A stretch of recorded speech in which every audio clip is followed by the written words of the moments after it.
How many of you are familiar with the prayer or the breastplate of St. Patrick? You might have heard it, I'm trying to think where, Christ be with me, Christ within me, Christ behind me, Christ before me, etc. You may have been raised with that or heard that. So I didn't know the whole breastplate of St. Patrick. It's his protective prayer. So he was a missionary who brought Christianity to Ireland. And obviously tomorrow is a big celebration of Irish heritage and St. Patrick. This whole prayer is quite incredible, and I want to share all of it with you and point out a few things about it as we hear it. In context, this is a guy who was in danger a lot of the time because that's what missionaries can run into. And you will hear throughout his prayer how he invokes his God, he invokes his Christ. Remember, again, Ireland is not Christian at this time. He goes way back to ancient history to bring in the spiritual power from that. He talks about earth itself protecting him. It's really amazing. And so we're going to be talking about spiritual protection in a moment. I wanted to share all of this with you. And I may interject a commentary here and there. I wish I could do it in an Irish accent, but I won't. But you can kind of hear and imagine. I bind unto myself today the strong name of the Trinity, by invocation of the same, the three in one and one in three. I bind this day to me forever, by power of faith, Christ's incarnation, his baptism in the Jordan River, and he goes on through that history of Jesus's life. Now he's going to name some of the powers in heaven. I bind unto myself the power of the great love of the cherubim, the sweet well done in judgment hour. And he goes again through confessor's faith, apostles' word. He's pulling in all the friends and guardians. I bind unto myself today the virtues of the starlit heaven, the glorious sun's life-giving ray, the whiteness of the moon at even, the flashing of the lightning free, the whirling winds, tempestuous shocks, the stable earth, the deep salt sea, around the old eternal rocks. I bind unto myself today the power of God to hold and lead, his eye to watch, his might to stay, his ear to hearken to my need, the wisdom of my God to teach, his hand to guide, his shield to ward, the word of God to give me speech, his heavenly host to be my guard. And here he's going to name the adversaries that are coming for him. Against the demon snares of sin, the vice that gives temptation force, the natural lusts that war within, the hostile men that mar my course, or few or many, far or nigh, in every place and in all hours, against their fierce hostility, I bind to me these holy powers. Against all Satan's spells and wiles, against false words of heresy, against the knowledge that defiles, against the heart's idolatry, against the wizard's evil craft, against the death wound and the burning, the choking wave and the poisoned shaft. Protect me, Christ, till thy returning. And this is probably the part you may have heard. Christ be with me, Christ within me, Christ behind me, Christ before me, Christ beside me, Christ to win me, Christ to comfort and restore me, Christ beneath me, Christ above me, Christ in quiet, Christ in danger, Christ in hearts of all that love me, Christ in mouth of friend and stranger. And then he goes on in that same vein. And what really moves me about this invocation is how Patrick is reaching out, he's reaching upward into the mystery, he's reaching down, he's reaching into the earth, he's reaching into the past, he's calling in his spiritual guides and guardians, and so can you, whatever yours are. So ends the reading.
We've all seen the football players who run off the field after a touchdown and put their fingers up skyward to signal their thanks to God for the apparent favor in sportsman battle.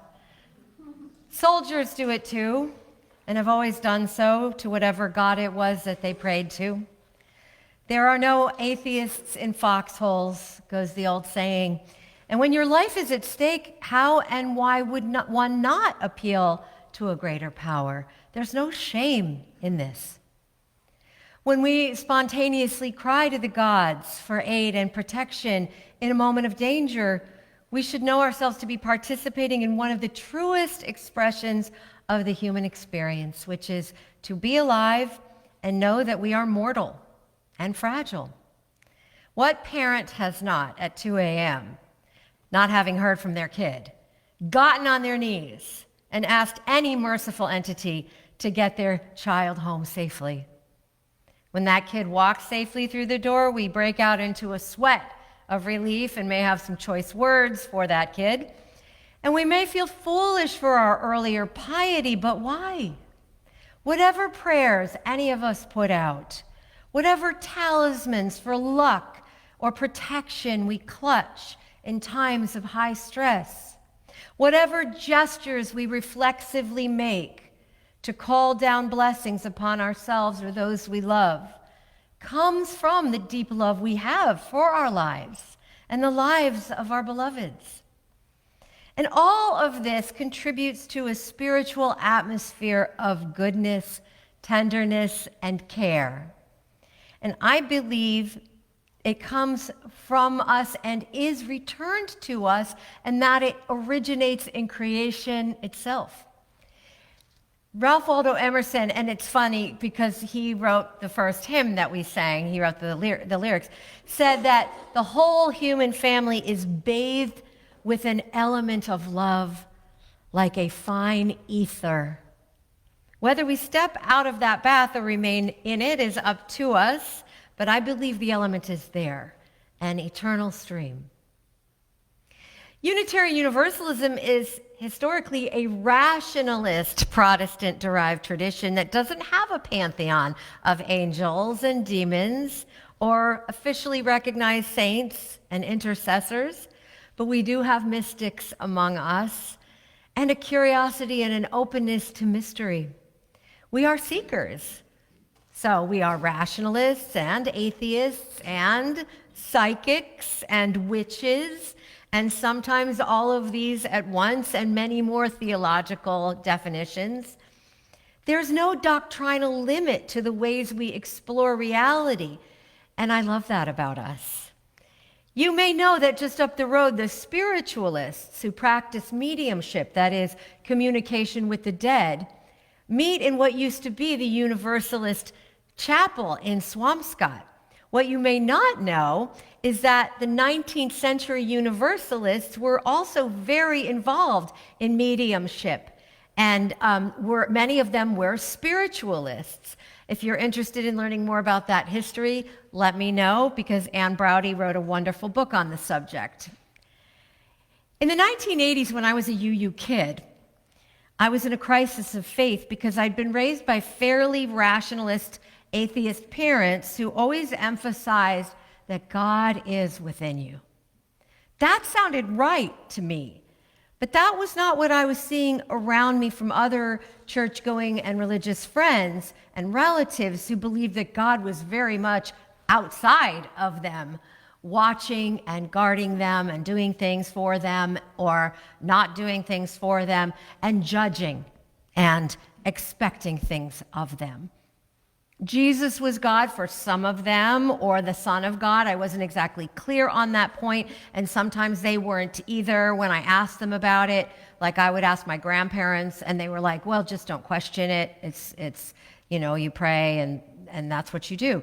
But I did know that God was something very serious and private for them. And although I had had mystical experiences and a very strong sense of a spiritual reality that was present in all of the world, including nature and animals, I didn't have what we would call a personal God, a great being who was looking after me personally.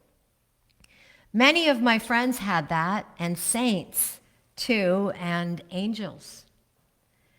Then my father died very suddenly when I was 17, and it became a much more urgent matter to me to understand what it was that was helping other people who were similarly kneecapped and debilitated by loss and grief. What were they leaning on? What were they confident was providing them the love and attention that my human father had provided for me? I tried out some ideas and rejected them. And I also knew instinctively while I was doing that there was some greater power, some source of life beyond me that was also within me. How to turn to it, how to imagine it after a lifetime of being told that people who did that were intellectually or emotionally weak and naive, easily preyed upon by charlatans and hypocrites. It's a great thing to give your child confidence that whatever God may be is within her. It's also insufficient to drill into her impressionable mind that that's all there is. That's all there is to ultimate reality that upholds and sustains all life. It reminds me of that old bumper sticker I saw that says, "Your God is too small." There I was in the early 1980s with New Age spirituality taking off. You might remember this: healing modalities, crystals, the harmonic convergence of planets, respect for intuition and shamanism, and goddess studies emerging, and Wicca and pagan explorations, books and groups coming out. And this was wonderful for me, an invitation to connect with spirituality in a new way. I found a book published by UU's Beacon Press called For Christ's Sake, written by an Episcopal priest named Tom Harper, that changed my life because it argued that we can see Jesus not just as an historical figure, but as an allegory. An Episcopal priest. This was the sort of wonderful free thinking and scholarship that nurtured my soul and lit my path as I continued to try to find spiritual home in UU congregations in Illinois and Minnesota, where I was living as a young adult. I wound up in seminary, which is a whole other story. And I saw one day a flyer announcing a gathering of the Unitarian Universalist Christian Fellowship. I decided to go. And there I took communion for the first time, in loving memory of the teacher Jesus, in celebration of his self-sacrificing love. This theology felt very much at home for me, and as I had been more and more drawn to this figure, this teacher, and had been very emotionally moved by his promise to be with his friends even beyond his death. Love could do that. I knew that. I knew that it was true because I'd experienced it. No one at that gathering cared what I believed. They just welcomed me, and they were Unitarian Universalists. At the end of the service, the pianist played some hymns, most of which I didn't know, some of which were vaguely familiar, including an old-timey hymn you may know called Leaning on the Everlasting Arms. I'm going to ask David to just play a little bit of the intro.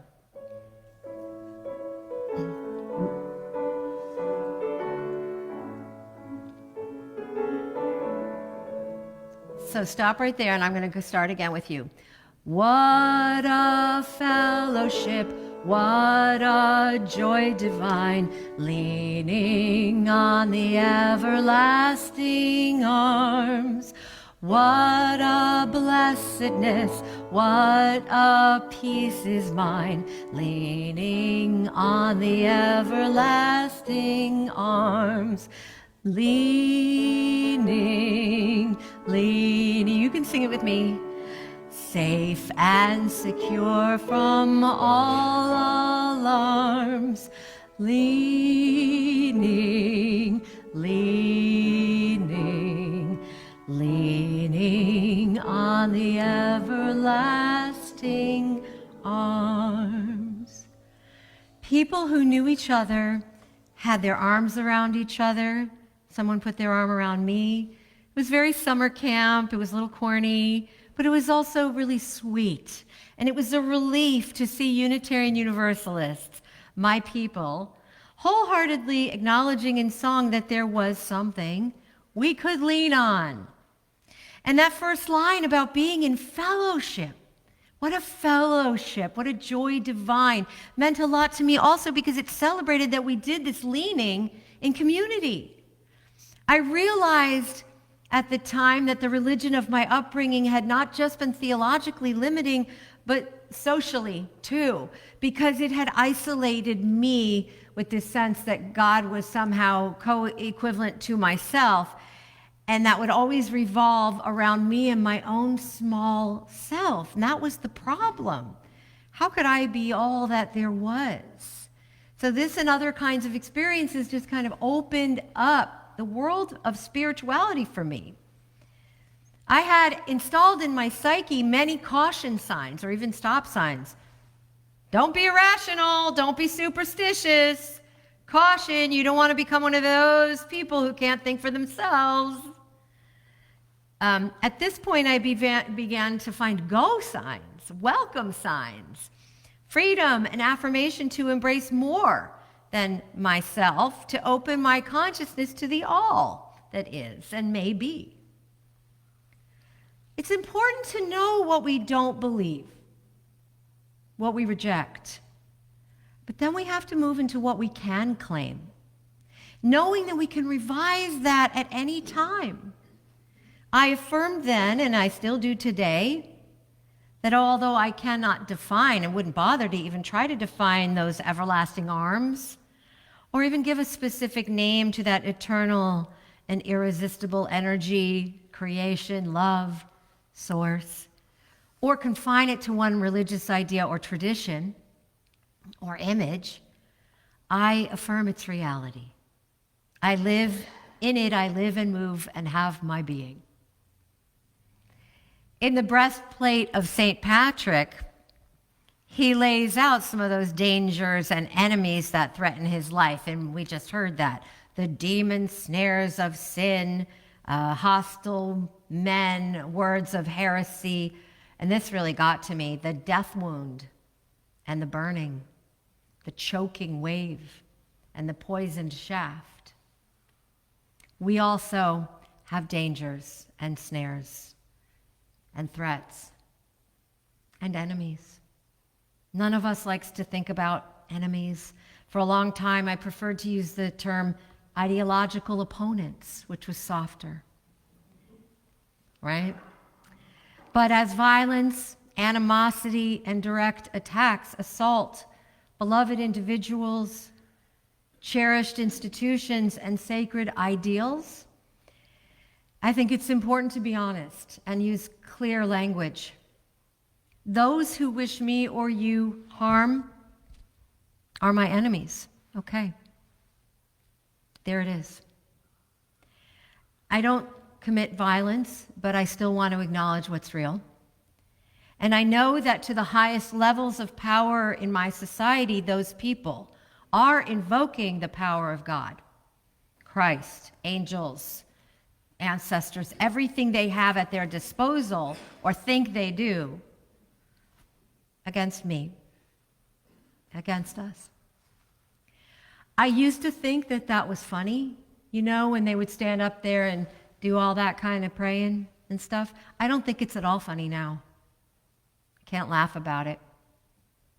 Here's one such prayer that they use in all seriousness. This is a recent one I found.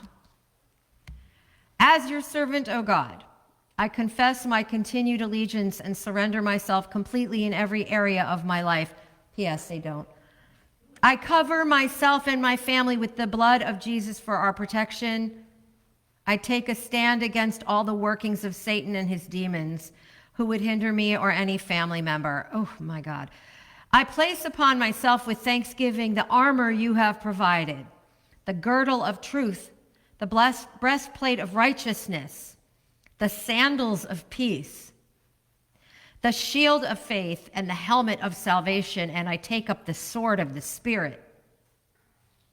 Okay, while you do that, I will place upon myself and send out over the community and all of creation with thanksgiving the girdle of truth, the breastplate of righteousness, the Birkenstocks of peace, the shield of science, the helmet of inclusion, the sword of the Spirit, the gloves of humor, the cloak of healing, the wig of celebration, humor, and inclusion. We can do this all day. You call in your angels anytime. You call in your ancestors, those who have loved you in life, and even those who have loved and supported you imperfectly, but whose souls, I believe, have been purified and perfected and now exist in that ether of love of which Mr. Emerson spoke with such confidence. You call them in anytime. They are there for us too. Call in your saints, the secular saints and the religious ones too, for they have agreed to be there to offer blessing and their presence beyond the veil of death, including Mr. Jesus, because he doesn't belong to them, okay? He doesn't belong just to anybody. Call in the power of the earth, the air, the sea, the whole of creation. You call it in. Call in the beauty of flowers and the generosity of sky. You call it in the salt of the ocean to hold you, to buoy you. Call it in. Wrap it around you. Plant your feet firmly on the loving earth and call out your thanks and praise to it anytime you need it. This is a renewable and unconditional source of love and energy for you, for us. Arm yourselves with the love of God, the strength of this community, the shining virtue of your values, your hopes, your dreams. We have much within us. But our inheritance of spiritual power is also beyond us and among us. It is above us, below us, behind us, and before us as well. Arms around each other and held in the everlasting arms, we carry on, protected and fortified. You remember that. Hold it to yourself. Amen.